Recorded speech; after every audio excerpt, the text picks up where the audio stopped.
first time I remember seeing a female impersonator was quite simply on an afternoon talk show.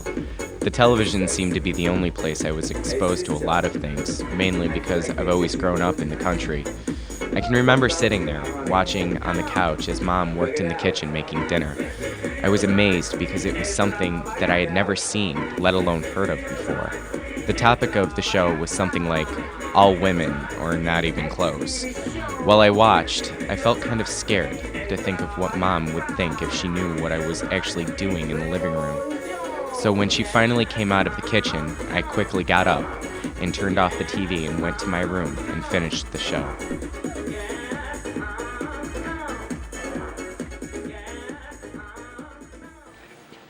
I recently have been adopted by Elizabeth Van Fay, who has the biggest tits in Syracuse, and she decided to take me under her wing, which basically she would be considered my drag mother.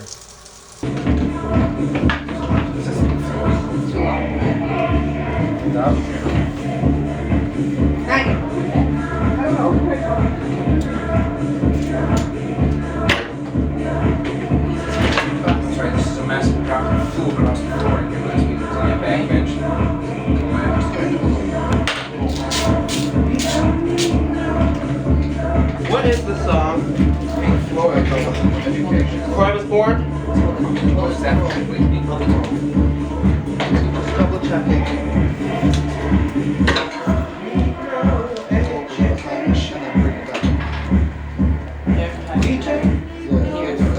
I saw three of my teachers one day, and they were all nuns at the time when I was in school. Now they're sons. Now they're dykes!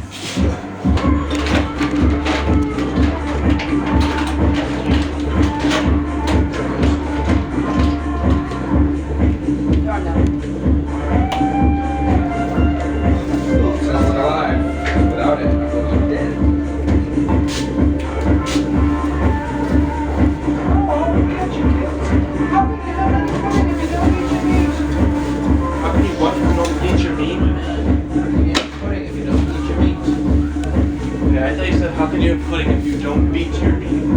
Oh, like basically, that's the answer. That's game. And that's tapioca. I'm gonna turn it. Ow! See your neck again? No. No, because nobody else does It took that. 3 weeks in New York City making a drag queen and with Sweetie and Miss Understood. Making a drag queen and in front of professionals. Oh my god, you know that loop that they use in the hospitals to put like the things in? That would be KY. Yeah. No, it's not that. It's what they have in the nursing home and they put the things in. Basically we use that, but it's KY. I'm like, what is that we talk about if you go this loop when we put the things in the patients on like bend over? When you go in drag, how many layers of pantyhose do you wear? Not enough, you can still smell her. 6 to 9. I decided to do some research on how to be a drag queen. I found a website that had 6 tips for the successful drag queen. Tip 1. Pick a name with a sexual slant. Ladies and gentlemen, Miss Francesca Snap. Tip 2. If you want to do a quick change, invest in Velcro instead of zips. Because if you try to do a quick change in 45 seconds, you can almost guarantee that the zips will break. You won't get that silver garment off again.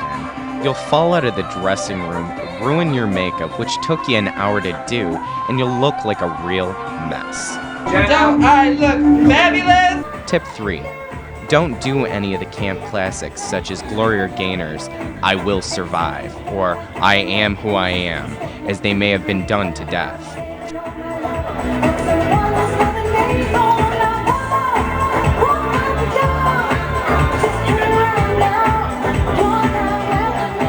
4. Costumes, costumes, costumes. To be a successful drag queen, you need costumes, and a lot of them. Tip 5. Rehearse your comedy. Don't forget a punchline. It's not cool, it's not funny, and most of all, you won't be invited back. Tip 6. Have fun with it. If you don't enjoy it, neither will your audience. Greg's son is, instead of being mentored, I'm the one mentoring. She's a baby dyke whose name is Just in Time. Divine, of course. And she's asked me to be her drag mother. I knew I didn't think that there was anything wrong about watching a talk show about drag queens, and I knew I didn't think that what they were doing was wrong. Maybe that's what seemed to scare me the most. It was men dressing as women. I had no idea at the time that there were gay men, let alone female impersonators. From watching that very first show, I knew I wanted to know more. So I found myself secretly watching afternoon talk shows after school every day, trying to find one that had a topic even close to female impersonation. No pain, no gain. When I was young, I wanted to ask my mother what it meant to be gay or a drag queen. But at the same time, I didn't know what she would say, so I knew it would be easier for all of us if I didn't say anything at all. The people I saw on TV did everything to the T. I mean, they had it down. They had the look, the walk, and even the lip movement. If they hadn't revealed who they really were at the end of the show, I wouldn't have been able to tell that they were actually men dressing as women. Having a drag mother really helps, because I inherited a lot. And it was good stuff. It wasn't, your half-ass shit. But normally, just powder, $6-7 if you're going to put some good stuff on. Which, of course, that's the only thing you do need, is good stuff. I never once thought that I want to be like them. Oh, I gotta talk.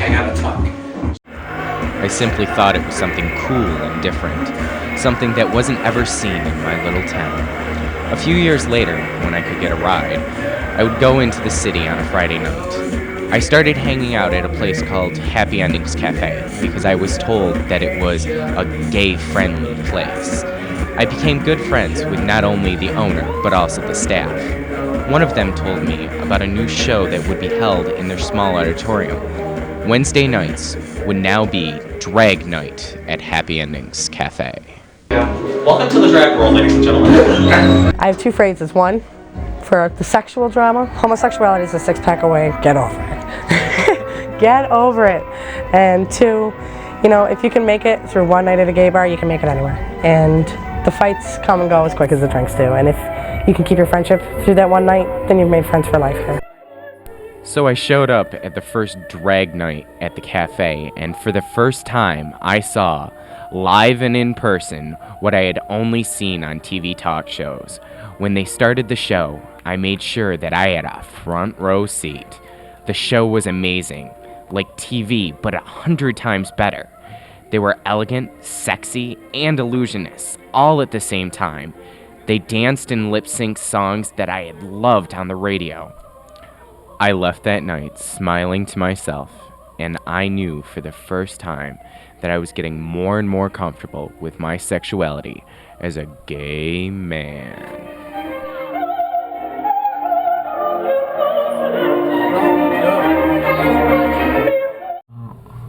Makeup techniques. I've been told several different things, but the thing is that in the end, you develop your own off from what you've learned from the other queens. The nose right in here. And just put a little bit of brown to shade it in, to give it almost a smaller look, because most of us guys have a larger nose. And not willing to go through and buy a new one. Even though I know you're taping, I'm Chaotica. How are you? We're not fully done. This is Stephanie. I'm just fixing her lips for a moment of time. I went to drag night every week. I would sit in the front row and sing along. Before long, I started talking to each one of the performers and developed a slight friendship with each of them. Now they knew me by name and would say hi to me. Week after week, it was just more entertaining for me and continued to blow me away with each performance. I remember one night I was sitting there by myself and I met this girl, Megan, who was friends with a lot of the queens. Megan looked at me, and to this day I remember her words. "Girl, have you ever thought of performing?" I remember just laughing and saying that there was no way in hell you'd ever find me doing that.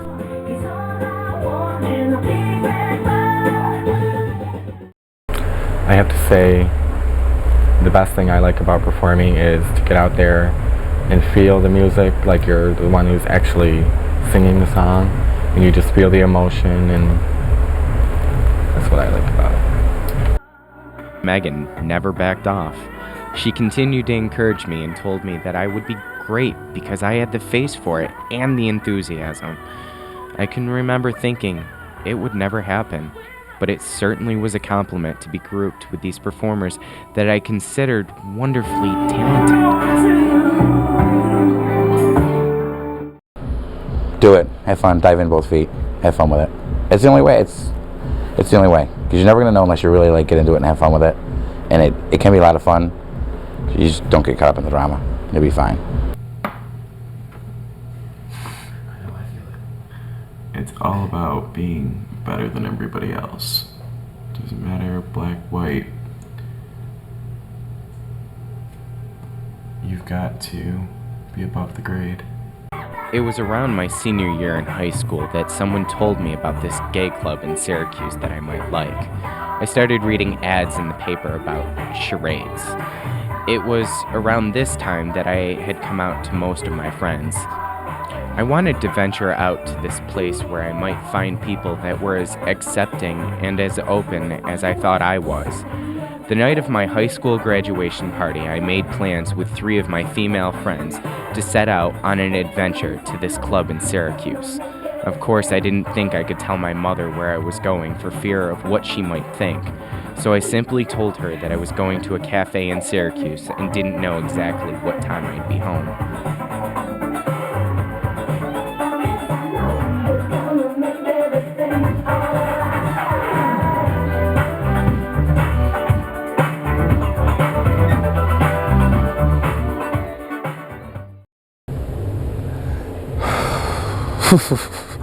Yes, they do.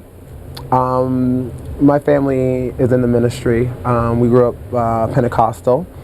My grandfather's a bishop, my uncle's a bishop, my other uncle's a pastor, my mother's a missionary, my grandmother's a missionary, so it really wasn't something that they had planned for me. You know, I was supposed to go into the ministry, but I believe that ministry comes in different forms, so I believe that my performing is kind of therapeutic to people. It gives them a release from, you know, and they can come and see something fun. And my family is, I was on the cover of the New Times when I first started, and I had just won Miss Up and Coming. And my grandparents were in South Africa. They do their missionary work in South Africa. And one of the parishioners of our church here in Syracuse mailed them the cover. And so that's how my grandparents found out. I'm going for a much campier look. I remember walking into the door of charades for the first time. The show had already started. I saw some of the very queens that had amazed me for months at Happy Endings Cafe. I stood back with my girlfriends, just watching in awe as one of them said to me, "Damn, they look better than I do, and I'm a real woman." It was funny because they did in fact look better than any real woman I had ever seen before.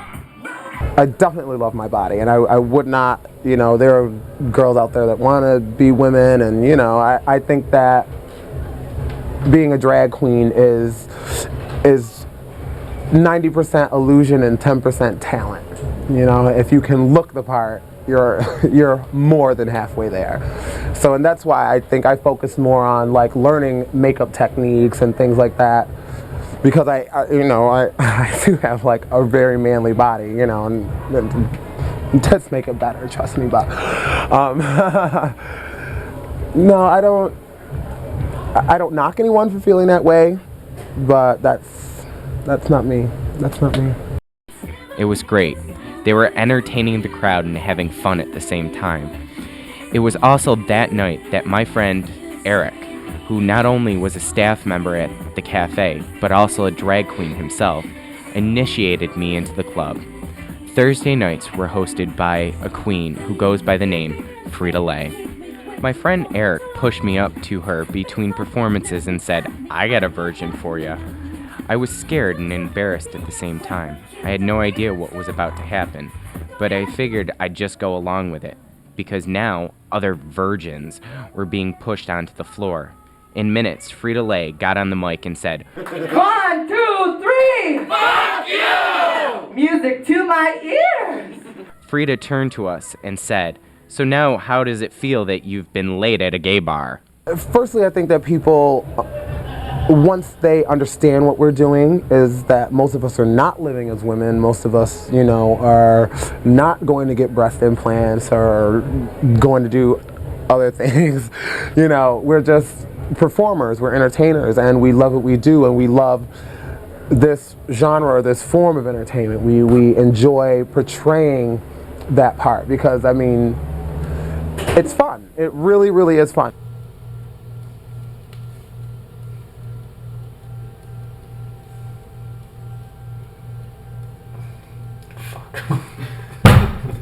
When I walked off the dance floor that first night, my friend Eric said to me, "So do you feel good you just got fucked by a drag queen?" I thought this was one of the funniest things that I had ever been a part of. I felt accepted into this world. I was no longer just a spectator. Over the months, I'd find myself there night after night, whenever I could slip out of the house without my mother thinking I was going anywhere other than happy endings. One Saturday night, I showed up, and it was Drag Wars. It was the night that people would sign up to become a drag queen for a night and perform and compete in a contest. It was funny because someone that you would never think would be caught dead in a dress would actually perform with beauty and grace. Week after week, I'd come to see the shows.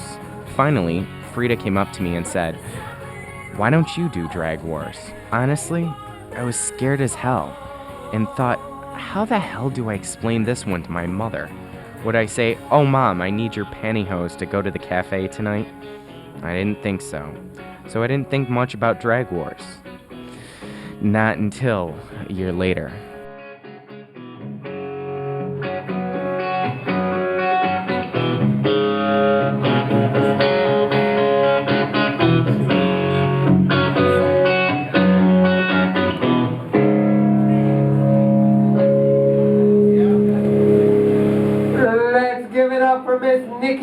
Stoner!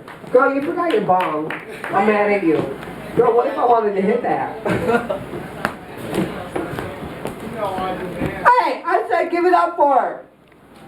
Alright, see, y'all are barred. You're all cut off. The biggest extremes I think I went to was I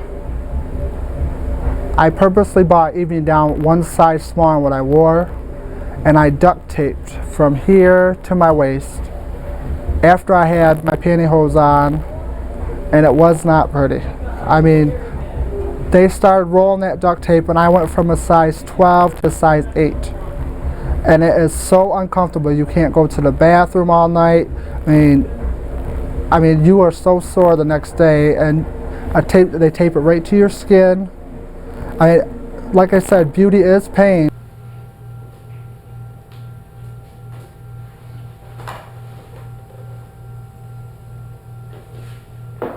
Okay, cut. Cut. You're rolling. Yeah.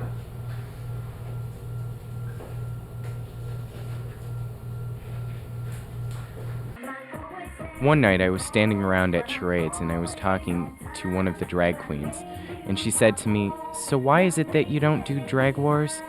I took a few seconds to think about it, and the only reason that I had held off at this point was because I was told by most of the queens that they duct taped their penis.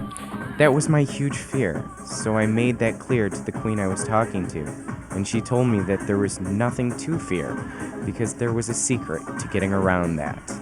The secret was to wear 2 pairs of underwear and a pair of pantyhose. So I signed up for the following week. I practiced non-stop at home when my mother wasn't around, and over at a close friend's. This friend of mine just happened to be my size in women's clothing, so I was set for an outfit. I just needed a drag name. I went to the club for my first performance. Frida started Drag Wars off with, "Our first contestant has been coming here for over a year, and I've finally got her to take the stage. So put your hands together for Shirley Easy." I performed Barbie Girl by Aqua, and I had screams and dollar bills coming at me from everywhere. While I was scared and shaking like a leaf, I still managed to do it, and even won week 6 of Drag Wars. It wasn't until months later that I knew I wanted to perform again, but I wanted to go from Drag Wars winner to a female impersonator. So I borrowed a beautiful dress from another friend of mine, practiced in high heels for a few weeks, and picked a song that everyone knew, and took the stage again, but this time as my reborn person, Madison Divine.